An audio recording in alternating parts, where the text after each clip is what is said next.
Good morning mga ka-farmers. Another day, another activity na punta karon mga ka-farmers.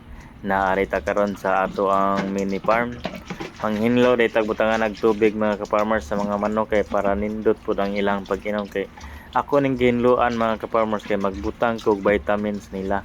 May maning limpyo ang ilahang tanag tubig mga ka-farmers.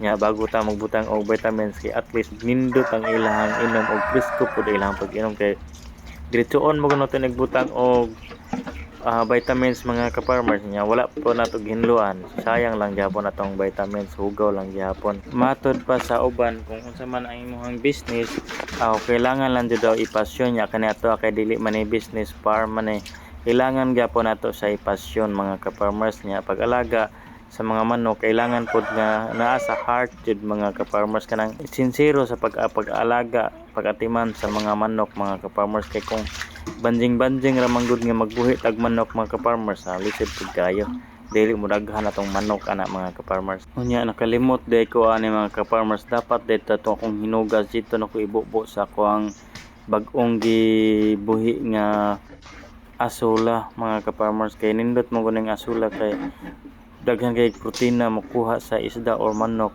o sa hito mga ka-farmers. Thank you for watching. God bless.